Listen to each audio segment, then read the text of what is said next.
Dando continuidade às atividades, convido o Marco Antônio Tropoli Chier. Marco Antônio, ele está trazendo as informações tanto das causas relacionadas à esclerose lateral amiotrófica, assim como aspectos relacionados a tratamento. Marco Antônio.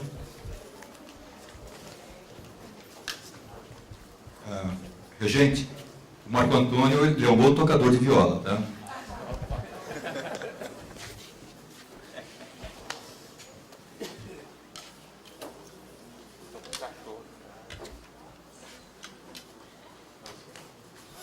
Bom dia, boa tarde já, né, gente? Já passou um pouquinho da hora do almoço. Estamos todos ansiosos e preparados para ouvir um pouquinho a respeito de tratamentos, mas antes um pouquinho dos tratamentos, é o que interessa muito para a gente, né? Vou falar um pouquinho vou resumidamente tentar explicar um pouquinho, falar um pouquinho sobre causa e efeito. É muito difícil a gente tentar explicar o que causa a esclerose lateral amiotrófica, porque existem múltiplas causas e várias explicações.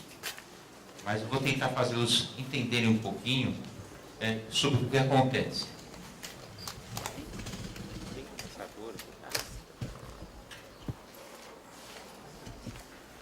Então vamos lá.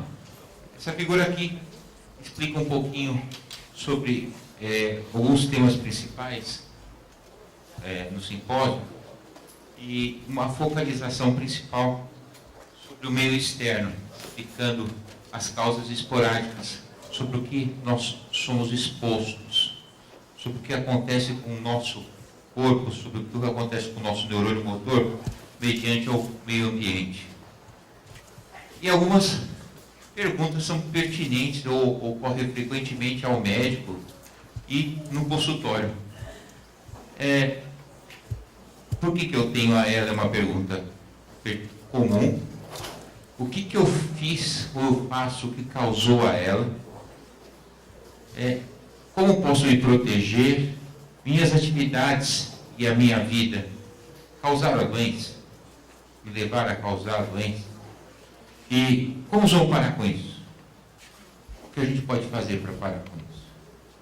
Então, entender um pouco sobre as causas e entender algumas marcas e biomarcadores da doença servem, além do diagnóstico, serve para marcar o diagnóstico da esclerose lateral amiotrófica, serve também para responder o tratamento, serve para a gente procurar uma eficácia dos tratamentos e serve para a gente responder algumas perguntas dessas. Será que o meio que a gente vive, a profissão que a gente tem, o que a gente come, está causando a doença? Essa é uma pergunta que a gente tem que responder. A gente sabe que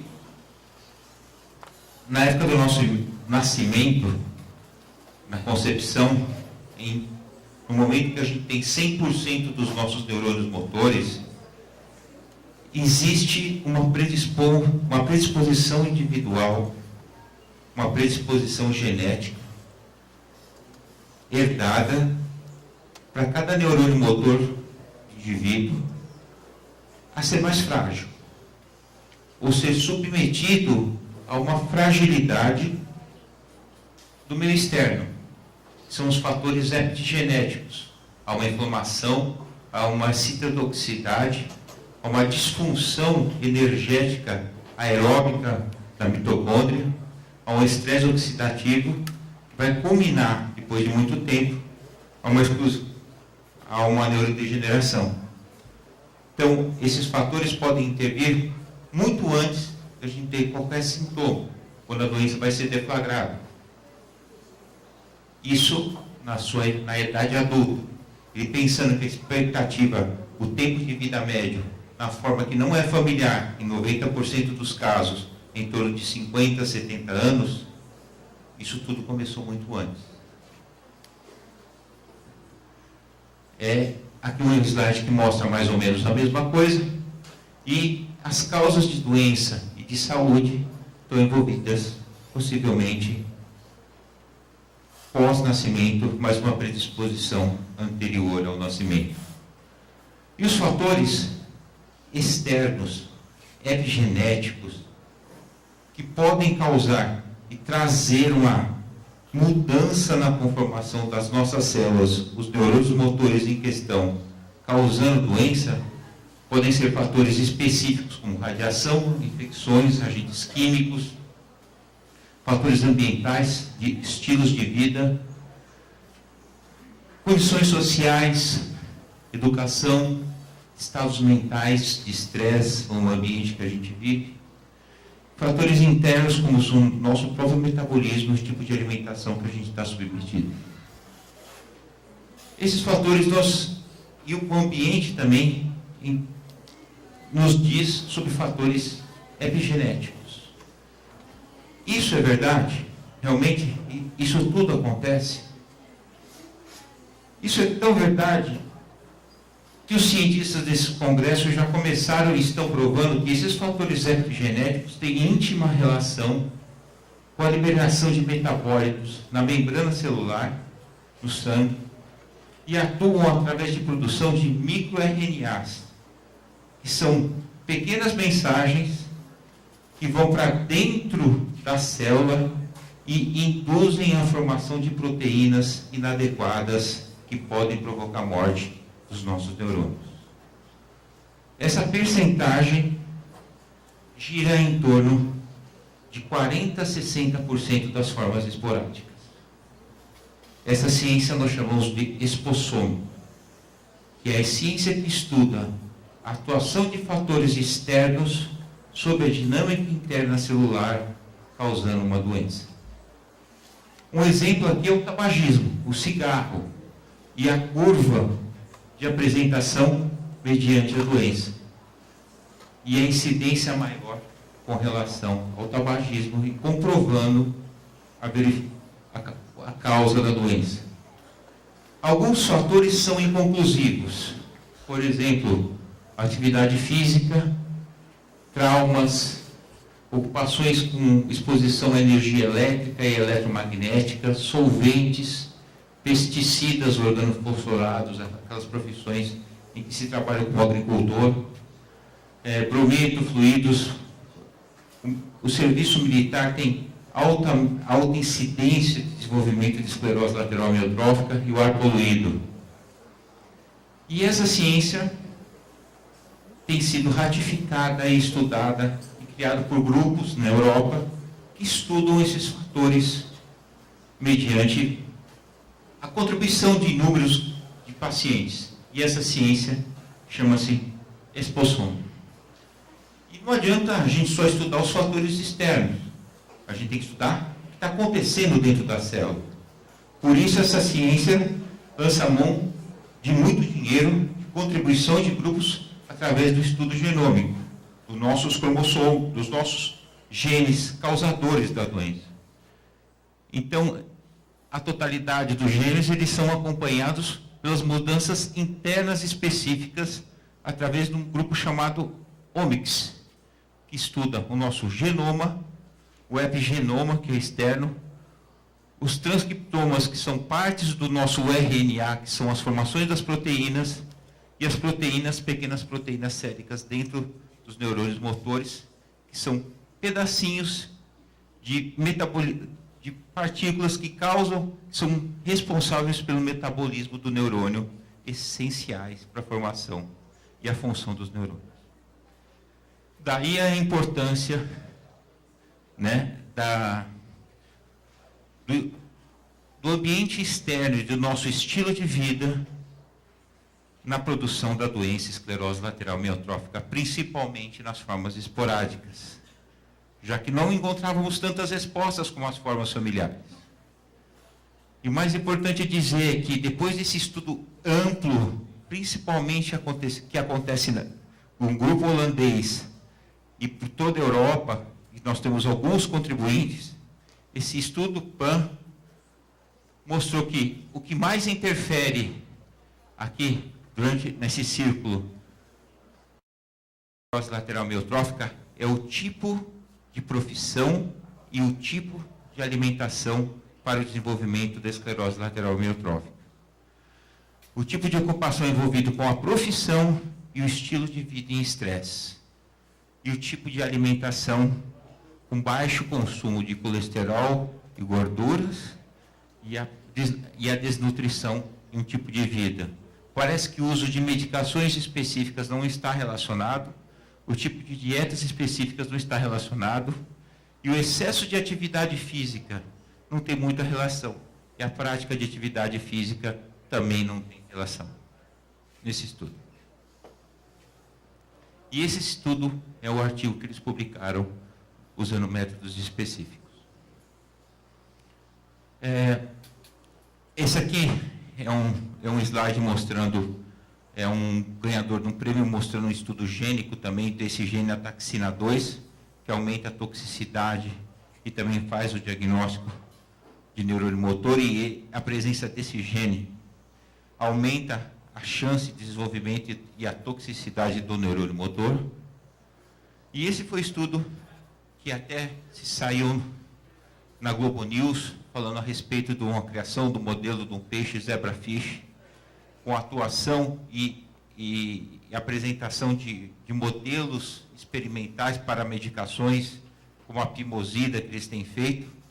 Mas o principal resultado desse trabalho é que esses modelos associados à presença dessa taxina 2, que é esse gene aqui, a outras proteínas que se acumulam dentro do neurônio, podem causar uma morte importante.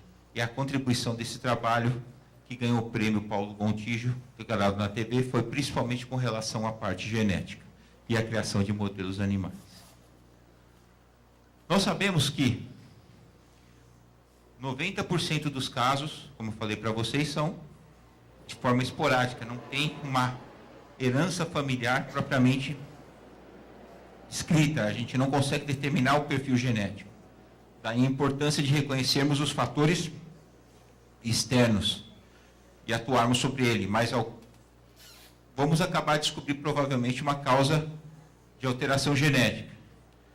E dessas alterações, e nesses casos que nós sabemos que tem uma herança familiar, nós temos uma diferenciação entre umas formas mais frequentes, que é uma forma relacionada ao cromossomo 9, que é a mais comum, o FUS, o TDP e SOD1, são proteínas que se acumulam do neurônio, provocando a morte.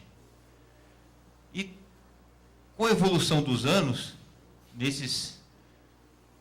com o desenvolvimento da medicina biomolecular, nós tivemos o aparecimento de outros genes importantes que podem causar a doença, que acumulam proteínas dentro do neurônio e marcam para nós caminhos específicos que nós podemos descobrir para atuar e evitar a morte através de mecanismos protetores. E essas proteínas todas aqui são proteínas que são marcas de neurônios de formas familiares. Essas proteínas SQSTM1, ALC2, a VCP, HANG, ubiquinina Q2, a TRDP. Então, são proteínas que causam formas diferentes de doença e que têm marcado mais o neurônio motor. O Congresso deu uma atenção especial a métodos de reconhecimento dessas proteínas em alguns indivíduos. Porque se reconhecermos onde estão essas proteínas e o que causam nos neurônios, nós podemos tentar eliminá-las e, quem sabe, utilizarmos métodos de limpagem ou de clivagem dessas proteínas. Essas proteínas que eu menciono aqui são proteínas relacionadas ao RNA, que nada mais é que um mensageiro do núcleo dentro da célula.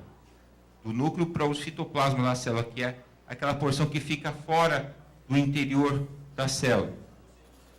Essas proteínas ligadas ao RNA, a gente considera 5 principais: o TDP43, o FUS, a RNP1, a RNRP-A2 e a MATRIN3. Essas proteínas são proteínas ligadas ao RNA. Se a gente for ver todo o nosso conjunto de genes, nós temos 1.450 proteínas ligadas ao RNA. 11 delas podem causar a ela familiar e 5 estão associadas à doença. E todas essas proteínas têm um mecanismo intrínseco ligado a toda a função do neurônio. Olha como é tudo complicado aqui. Uma está alterada. Aqui nós temos uma alteração celular que vem do núcleo, uma leitura com formação do RNA, a leitura do RNA com formação de proteínas. E essas proteínas, elas saem do núcleo e sofrem um processo de translação, degradação e influência daqueles externos RNI, microRNAs, que podem formar grânulos de estresse e provocar morte celular. Dessas proteínas, aquela que eu citei mais importante, temos o TDP-43, que ela pode acumular dentro do citoplasma ou dentro do núcleo. E esse estresse pode também ser dependente na membrana, causando morte celular, ou ele pode ser retirado através da degradação. Então, os cientistas querem o quê, na verdade? Métodos de identificar como essas proteínas se acumulam, como essas proteínas são representadas, como essas proteínas podem ser identificadas, para nós idealizarmos formas clínicas relacionadas a essas proteínas. E aí nós podemos identificar mais fielmente as formas familiares e quais são as marcas patológicas de cada tipo de esclerose lateral amiotrófica, cada tipo de ela.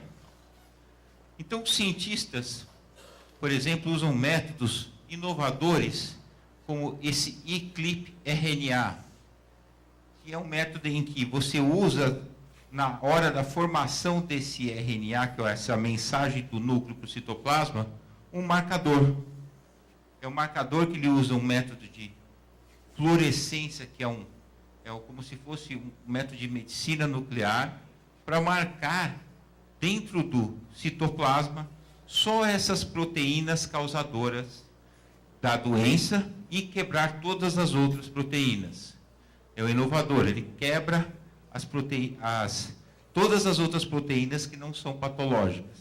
Esse é um prêmio que ganha, esse é um artigo publicado na Nature e na Science. São revistas super indexadas. Existe também uma regulação dessas proteínas relacionadas àqueles RNAs que podem interferir no meio externo, também com microRNA. Esses microRNAs, existe um controle feito também para não haver formação de proteínas que podem causar a doença. Existem experimentos e o envolvimento e o estudo para como o RNA externo não deixe formar essas proteínas dentro do neurônio. E qual a função deles? E parece que eles estão sempre relacionados a esses genes principais, a taxina 2, o TDP-43 e essas proteínas ligadas ao RNA. E essas proteínas acabam ficando cada vez mais selecionadas e marcadas como a causa principal do desenvolvimento da esclerose lateral amiotrófica, principalmente quando relacionadas a quadros de comprometimento cognitivo. Mas chega uma hora da nossa vida que é tanta proteína, é tanta biologia envolvida no meio, é tão difícil identificar o que está acontecendo dentro do neurônio, porque não é uma proteína que acumula 2, 3, mas o que realmente está causando a esclerose lateral amiotrófica? O que a gente faz? A gente pede ajuda para os universitários, para o biólogo, para o farmacêutico? O que a gente faz?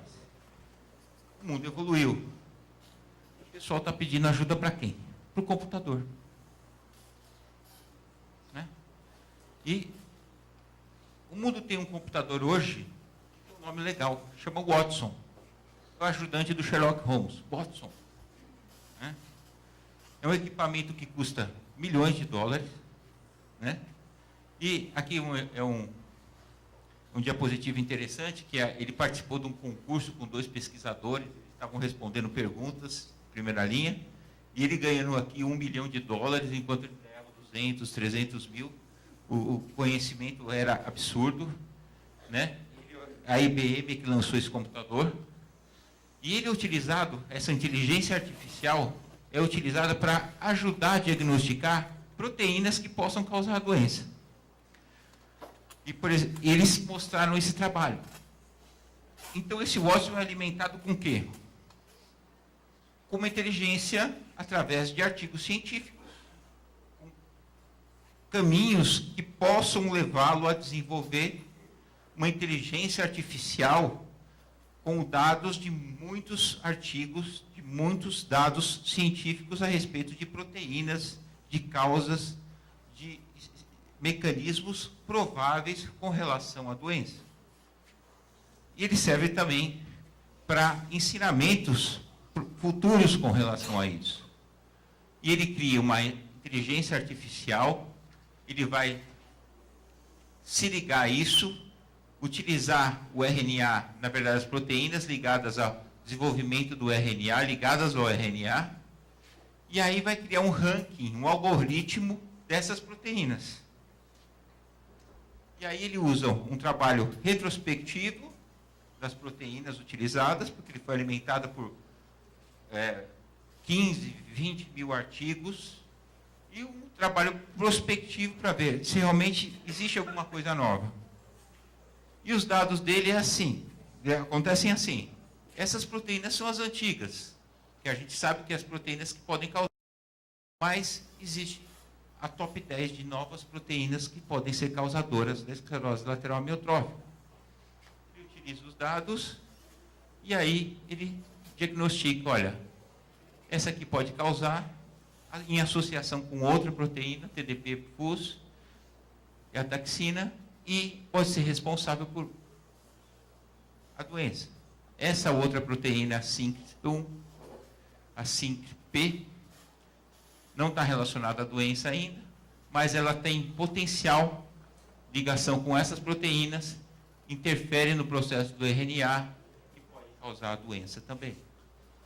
E assim por diante, nós utilizamos um método de computação que adianta e prioriza a doença.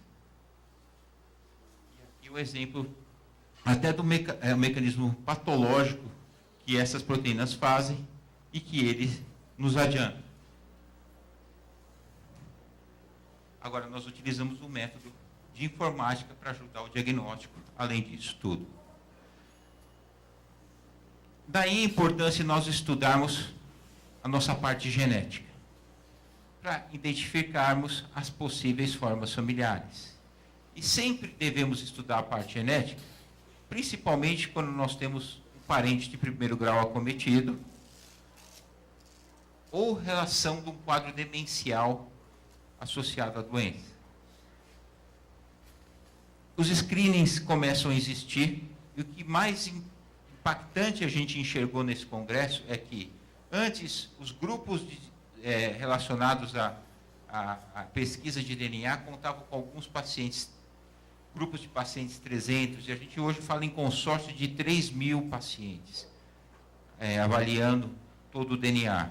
E a Europa está se unindo, a América do Norte está se unindo para um grupo ser pesquisado.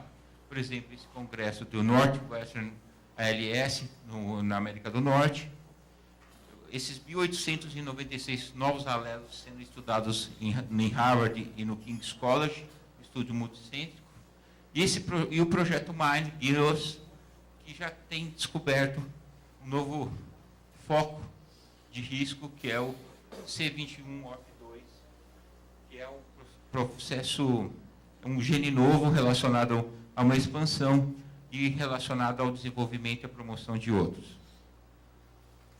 E, com isso, desde 1992, 94, que a SOD1 foi descoberta, entre 93, tudo isso começou a ser descoberto. Os genes começaram a aumentar a sua descoberta, as possíveis causas, os possíveis genes, as possíveis alterações genéticas, combinando com a C9orf, que é a forma familiar mais comum, e aí os genes mais recentes, o MATRI3, o TUBA4, o CHCHD10 e o TBQ1, que agora está relacionado mais a alterações psiquiátricas, esses genes estão cada vez mais diagnosticados e mais relacionados à doença, graças a esse avanço da biologia molecular e esse perfil de estudo do DNA, porque a relação com as formas esporádicas e as formas familiares tem aumentado.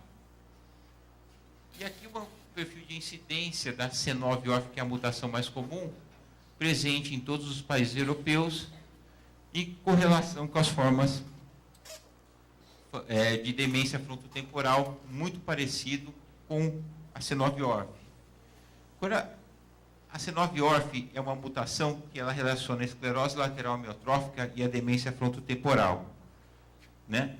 E aqui a gente observa que o quadro motor com esclerose lateral amiotrófica é muito mais pertinente do que a demência frontotemporal. E quando a gente vai analisar a C9orf, ela também tem uma relação nos casos em que a gente não tem forma familiar. Essa mutação está presente em outros casos também. Bom, com relação à esclerose lateral amiotrófica e demência frontotemporal, é um capítulo, na verdade, mais ou menos há 4 anos atrás, isso ganhou um impulso muito grande. Mudou-se até o nome da Aliança Mundial, a revista da Aliança Mundial de Esclerose Lateral Amiotrófica e outras doenças do neurônio motor para esclerose lateral amiotrófica e demência frontotemporal, porque começou a se descobrir todas essas proteínas e todos esses genes que eu falei para vocês. E a gente sabe que tudo isso é um espectro, ou provavelmente está envolvido com o espectro desses pacientes. E com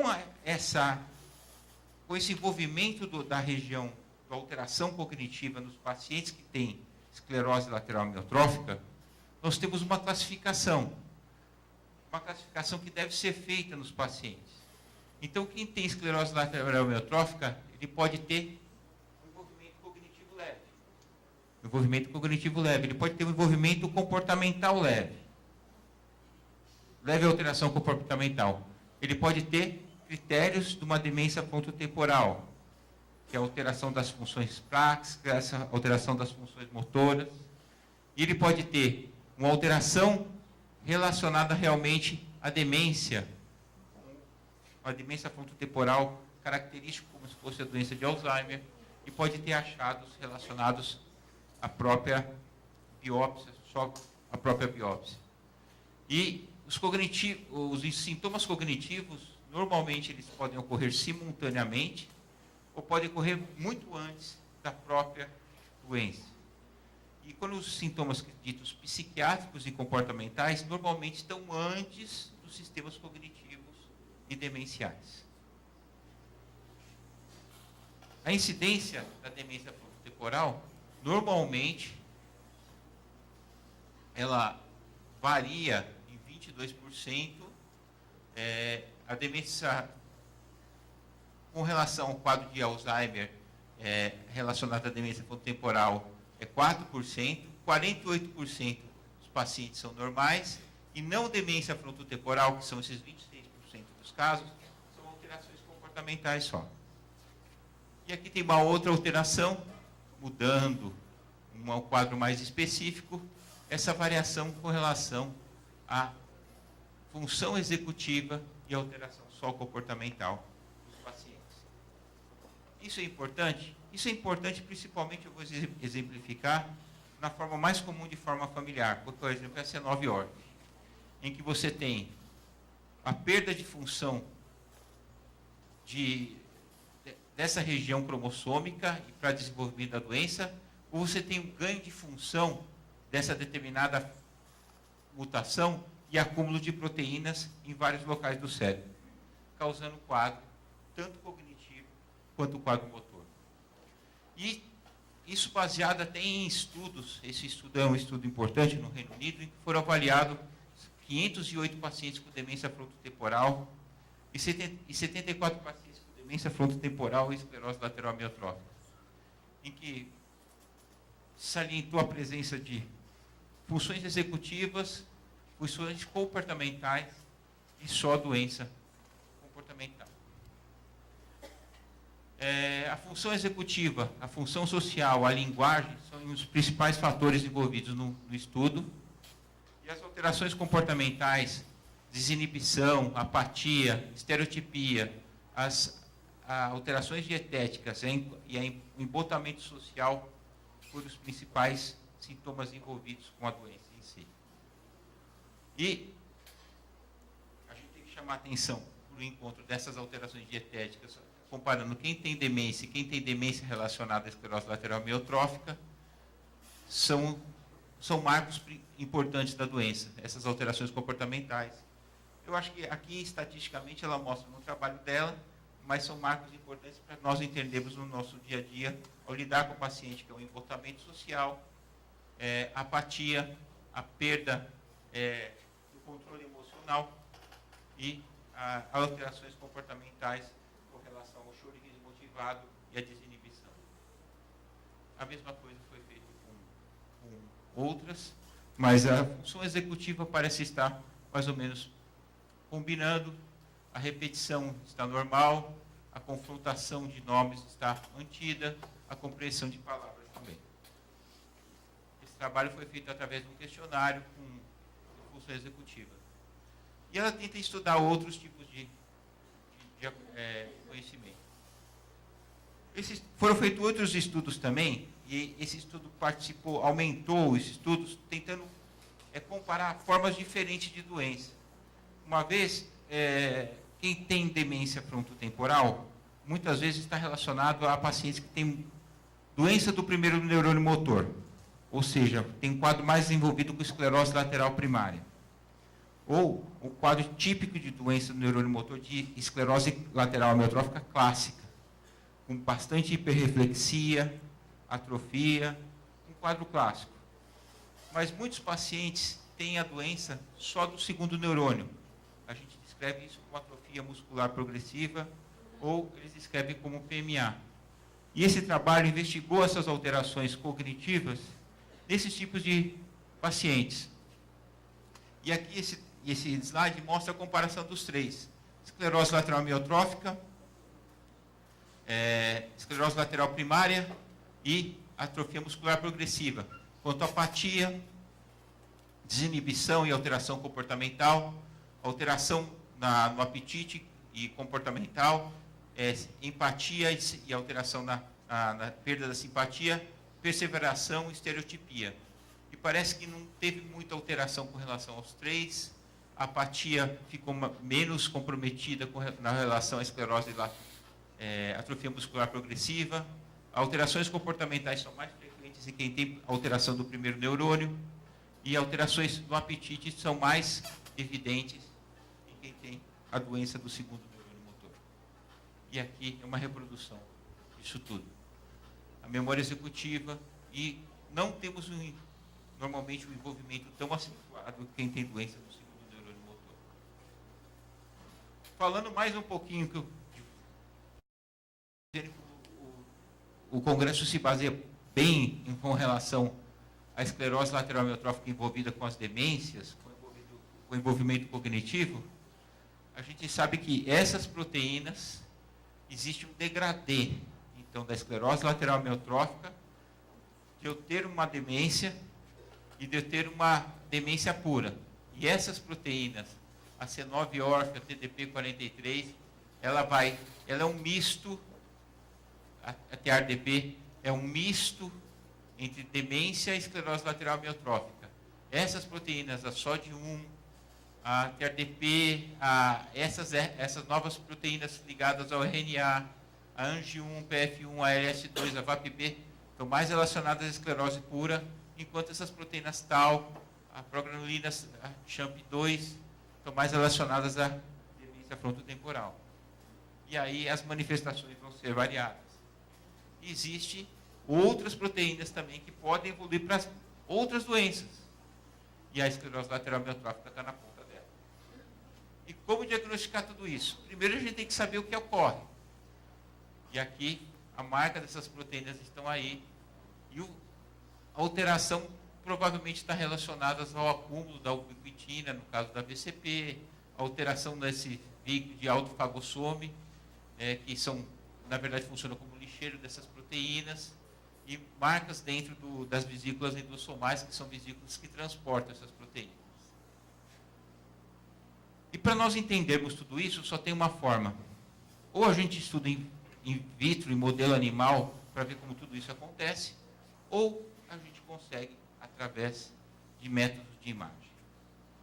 Para a gente saber o que está acontecendo com a gente, no ser humano, para a gente ter o diagnóstico, para a gente ter um biomarcador. O que está acontecendo se a gente tem essa doença, a gente tem que entender através da imagem. Existem formas, a gente vai ter o biomarcador genético. A gente vai conseguir, através da genética, marcar, saber o que tem. Mas como a gente vai saber se vai desenvolver a doença? Através da imagem. E aqui é uma imagem, através da volumetria, mostrando, e um PET, tomografia de emissão de prótons, mostrando em vermelho a presença da proteína C9orf, em green a GRN progranulina, em verde e o mapa azul da MAPT, que é outro tipo de mutação. E aqui é a expressão dos pacientes portadores dessa mutação MAPT, que é um método para tentar identificar, como hipocampo, amígdala, ínsula e região temporal. A C9orf, a mutação, ela está presente em todos os campos. Tálamo, hipocampo, parieto occipital, frontal e temporal.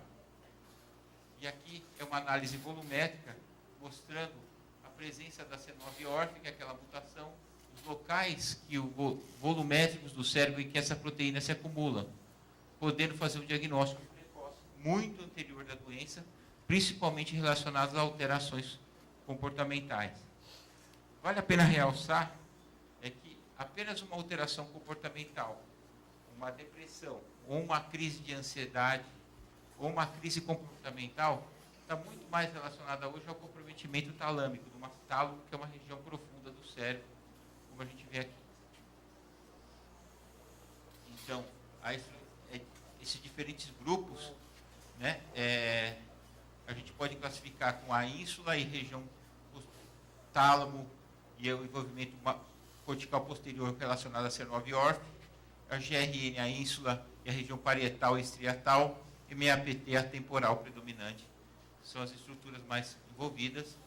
E aqui um exemplo também de outros estudos com a anisotropia e a fratografia na C9orf, a região desses tratos. Esse estudo é longitudinal e aqui mostra a correlação dessas regiões com o que a gente encontrou. Existem envolvimentos também no córtex sensitivo, além da região motora.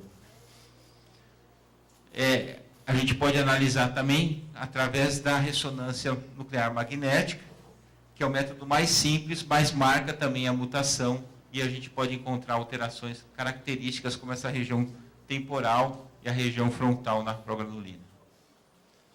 Veja aqui o envolvimento dessa alteração de PET, um paciente que tem um quadro de demência frontotemporal com alterações principalmente comportamentais.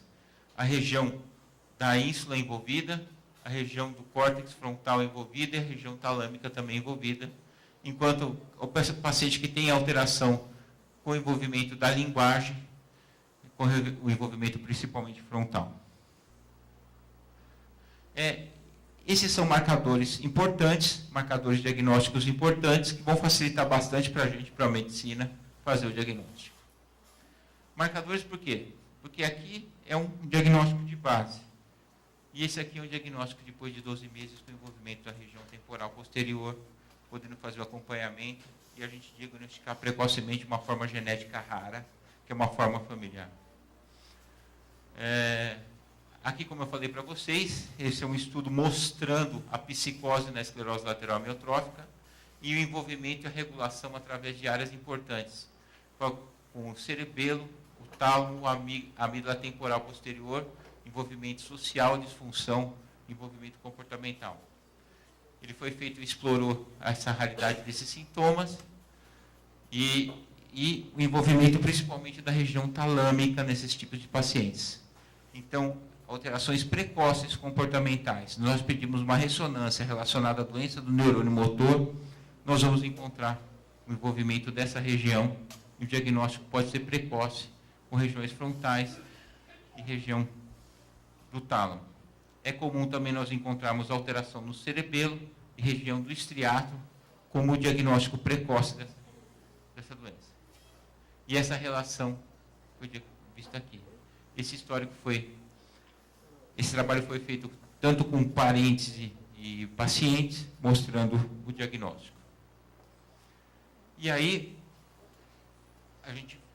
as direções desse trabalho vão também incluir fatores do ambiente externo que mexem com a doença.